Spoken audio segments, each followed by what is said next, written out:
Hey everybody, today I want to talk about a slightly complicated but really important topic, and that is the reordering of the HR technology stack. And it goes back to the whole idea of what is the core HR system and where do you put different levels of technology to solve different problems in HR and the employee experience. And if you go back in time, the idea of a core HR system really goes back to the 1980s when ERP was created. ERP, which is called Enterprise Resource Planning, which sort of feels like a weird phrase, was actually a very innovative idea in the days of manufacturing economy to stitch together the financial systems with inventory, manufacturing, and then later sales, marketing, and distribution. And as most of you know, if you work in a company, there's a financial supply chain that connects all that together. There's a certain amount of money that's spent to purchase raw materials, and then there's a certain amount of value add provided to those raw materials, and then you sell them, and you have a cost of sales and a cost of marketing. And you really do need to know how the financials line up across that customer value supply chain. And that's really what ERP does. And the early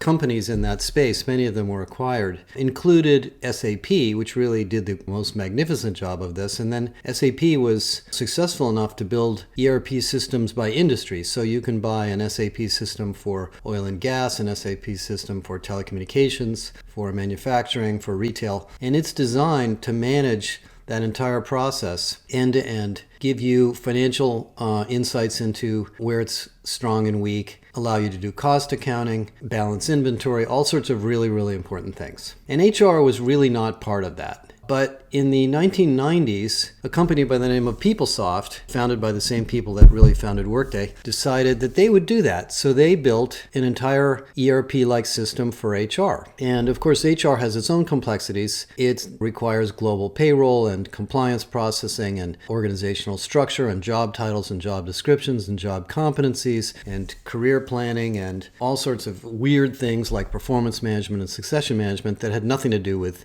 ERP. But the ERP vendors thought that the HCM market, which is the HR version of this, would be a really good space to be in, so they all added HR to their ERPs. And in fact, PeopleSoft did the reverse. PeopleSoft started with an HCM system and then bought and built a bunch of ERPs around it. And then, of course, Workday and SuccessFactors came along and tried to re-engineer that again for the cloud.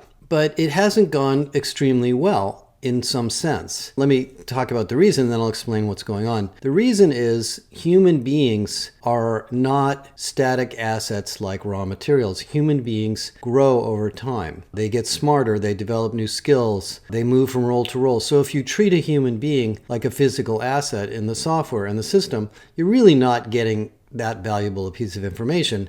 And that's why most companies that have large ERP systems have all sorts of problems in their HR environments. They don't even know how many employees they have sometimes because a very high percentage of their employees are part-time or contingent or outsourced, and they aren't reflected in the ERP. Employees are moving from role to role. The organizational hierarchy is only really a theory. It's not really the way the company works. So all the ERP structure is getting in the way, and so you have to keep redoing it. And over the years, this has become a bigger problem because virtually every company now is transforming into something else. People are constantly working in cross-functional teams, and the pandemic just accelerated all these digital transformations of our workforce, forcing the ERP to be a much more flexible system than it was ever designed for. So what's happened? That core system, while it's still urgently needed, you really can't run a company without a payroll system and a core HR system, is no longer the center of the universe for HR. We've layered two families of products on top of that. The first, of course, on the very top are the employee experience systems, chatbots, journeys, learning programs, portals, communication systems, well-being programs. All these things that we've really been focused on during the pandemic really didn't have a home in the ERP. By the way, the other problem with ERP is whenever you do a merger and acquisition or a restructuring or a spin-off, you've got to decide what are you going to do with that system, because now you have multiple systems from multiple vendors with different job architectures that don't necessarily fit together. So there's all sorts of IT effort involved in making the ERP continuously relevant. Anyway, so there's the employee experience software, And then there's this other layer, which I call the talent intelligence layer, the skills engine, the talent mobility or internal marketplace system, the recruiting system that uses AI or inference to determine who should get what job, all of the job candidate data that comes from candidates, which could be millions of people who might be candidates or silver medal candidates for different jobs, the contingent workforce system, the scheduling, the workforce management system, which is a little more ERP-like. All of these other applications are needed. And they're actually among the most important ones that companies want right now. And so what I would suggest is happening is that the ERP, as important as it is really playing a lesser role. Now, I am not at all saying that Oracle or SAP or Workday or Ultimate or any of those companies are not very important companies. They are. And they're very well-run companies, by the way. But the systems that they've built, the architectures, and the investments they have to make to keep those systems up to date are not competing effectively with the talent intelligence platforms, the learning platforms, the employee experience platforms, and the productivity systems that are coming from the rest of the market. So what you end up is a layer cake, which I will show in the article I'm publishing, which many of you have seen before. And the reason the layer cake is interesting is it allows you to decide where to focus your energies. And in today's day and age, it is common to replace your ERP every 8 to 10 to 12 years, because eventually those technologies are obsoleted. The vendors sometimes change. New technologies, like, for example, this company Darwinbox in India has a really, really different architected ERP, which does things that the other ones don't do. And eventually companies say, okay, that old piece of infrastructure in the basement, it's kind of not doing what we want it to do anymore. It's too expensive to maintain. Let's replace it. But that doesn't mean you should replace it because you have an employee experience problem, or because you need better data, or because you want a talent marketplace, or because you want a better learning infrastructure. If those are the issues you're trying to address, the stack is really flipped. The core of the HCM application area really is the employee experience systems. Those are the systems that make your company work. Those are the systems that empower employees to do their jobs better, to change roles, to restructure, to learn what other people do, to find the projects and the teams and the resources they need to be successful. The ERP system, the HCM system, really was never designed to do that. It was never even designed to be an employee-facing system. If you go back to the roots of ERP was really there for IT and finance and originally, and then for other business leaders. To give you an example of this, the Workday folks have organized their products around this concept of the office of the CHRO. They're trying to reinforce in their product teams that they're building software for the CHRO. Well, interestingly enough, there's an office of the CHRO, there's an office of the CFO at Workday. There is no office of the employee. So even Workday, who's one of the most forward-thinking companies in the market, is adding on employee journeys on top of something that they've already built.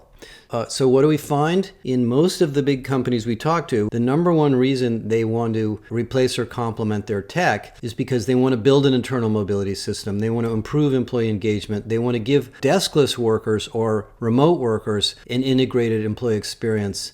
They want to do better surveys and employee listening, etc. And so they're buying products at the top of the stack, leaving the products at the bottom of the stack. And that's really, in many ways, the most valuable way to spend your money. In most companies, replacing the core ERP, which you might do once a decade or even less often, is a massive multi-year project. And if you've done it over the last 10 years, you probably need to leave it, obviously upgrade the software as needed, and really focus at the top. And what happens is all of a sudden you have a whole different way of thinking about HR software. I've had many calls over the last few weeks with companies that have a heterogeneous back-end system infrastructure, and they ask us, well, should we replace all this with Workday? Should we replace all this with SuccessFactors or Oracle or whatever it may be? And our answer is, well, maybe. It depends on what problem you're trying to solve. If the problem you're trying to solve is remote work policies, hybrid work, back to work, employee engagement, employee mobility, career development, well-being, I'd say probably not. It's probably not worth the money, and it probably won't get you where you want to go.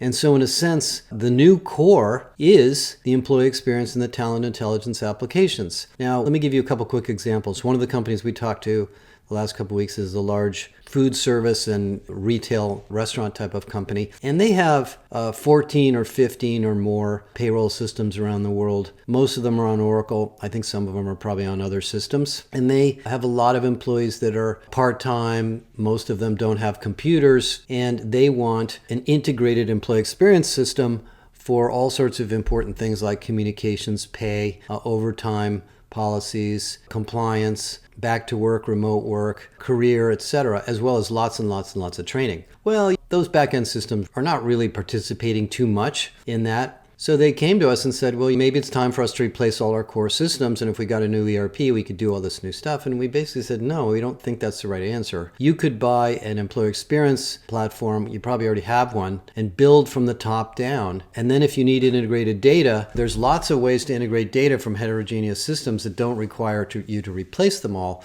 If the job architectures in the different countries are different, and if they are out of date and you want to standardize them, that is a great project. But that doesn't require that you replace the technology to do that. By the way, modernizing a job architecture is a very, very big deal right now, and I think something you have to put on the list as part of this employee-centric world we now live in. Another example is DHL. I was on the phone with a bunch of HR execs from DHL. DHL has, I think, 700,000 employees. They do business in 200 countries.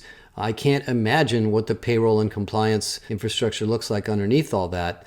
But they're desperate to create a single platform for employee communications and various other journeys, onboarding, and other things. And these are people that don't have access to computers also. So they need a front end on top of that. So they're using something called Staffbase, and they're building a whole set of EX applications on top of it, not touching the back end. And that alone is very, very complicated. A third example is a large tech company that has been building their own HR technology for many years. They have built a myriad of systems for recruiting and training and performance management and compensation and other things, and it hasn't kept up. They happen to use Workday on the back end. They are going through a project of refreshing and re-engineering a lot of these tools. And what they're finding is that really most of the action, as they go through the applications one by one, are in the EX and talent intelligence area, and they're looking at different tools to do this. Now, one of the symptoms, or rather indications that this is happening, is the product space. If you look at the products that are selling the hottest in HR, they are learning platforms,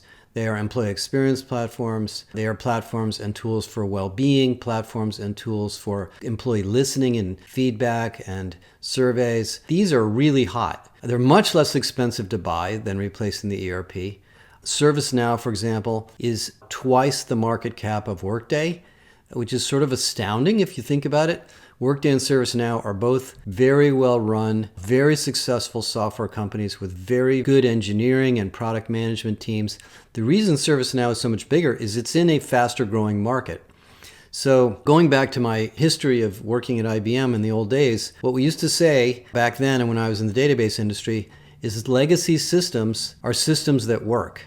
So if the core systems you have are delivering the mail in a sense, don't expect them to do something they weren't designed to do, and focus on the systems on top. Now, of course, there's lots of discussions about what will happen next to the core systems. And I kind of feel like we're at a point in time where Workday was founded in 2008. SuccessFactors is, I think, a little bit older than that. Oracle has refreshed this technology multiple times, and Oracle's is probably the most up to date at this point. UKG is built on a foundation that's relatively old. We're probably due for a new architecture HCM platform built on a graph database, built on network architecture, built on Agile. I don't think one of those is out there yet. So if you're expecting an ERP replacement to radically change the way your systems environment works, that's probably not going to happen. So if you really are in a world of replacing the ERP and moving to the cloud, that's fine and obviously a good thing to do. But a couple things to remember: not only will it likely not directly impact the EX, but it will force you to spend your money in other places. Cloud-based systems are very expensive. The fastest growing tech companies in terms of revenues are cloud companies. And why is that? They are taking revenue from your IT department. So instead of you spending money on staff and technology and systems, you're paying them to do it. So in a sense, you're renting software instead of buying it. And renting is more expensive than buying over a long period of time. So there is a lot of investment in those core systems, and I think you need to sort of think about them as legacy in a sense so that you can focus your energies at the top of the stack. Now, one more piece of information I want to highlight. We have been doing research on HR tech forever, and over the last 2 years, with support from TCS, but really separate from TCS, we have been doing a whole series of case studies on HR tech projects, and they're called the HCM Excellence Series. One of the reports is available at no charge. The other ones are for members only. And what we did is we interviewed 30 or 40 companies, and we went through great detail on what they've been doing in their HR tech and how successful they perceive they have been meeting their business objectives with these projects. And interestingly enough, what we found, and you can look at the maturity model, is that the ones that were most successful had two characteristics. The first is they were part of a business transformation. There was a reason and a goal and an objective to the system change. So they were merging or reorganizing or growing or whatever. So all of the decisions about how to implement the system were made in the context of this business change as opposed to just a systems replacement. Because there's a million decisions that have to be made how these things are set up, and you need some context for that. The second thing we found is that the successful implementations were focused on employee experience first, technology and data second. In other words, they did a very careful analysis, not necessarily the features of each technology, but the user experience and the flexibility and the ability to design and customize the user experience as part of the decision. Because ultimately now, in this world, HR tech is not for HR. HR tech is for employees, for managers, for business partners, and HR. If it's easy to use for HR, that's great. But if it's not easy to use for employees, it doesn't really matter. So anyway, I think a lot of you understand these principles, but I really want to highlight it because at this point in time, the EX and talent intelligence market is growing so fast. I want you to be able to spend your time on that. And if you're having a big meeting to talk about replacing the ERP, make sure you have a really significant business case as to why you want to do that. And if the problem is ease of use, or the problem is communications, or the problem is journeys, or the problem is internal mobility, you probably don't need to replace the systems you have. And it's perfectly okay to buy one of these fantastic new vendor solutions and connect it up, and you'll end up with a fantastic platform moving forward. Okay, thanks a lot. Please contact us if you'd like any help. We're very savvy about most of these issues and look forward to helping you with your own personal technology roadmap.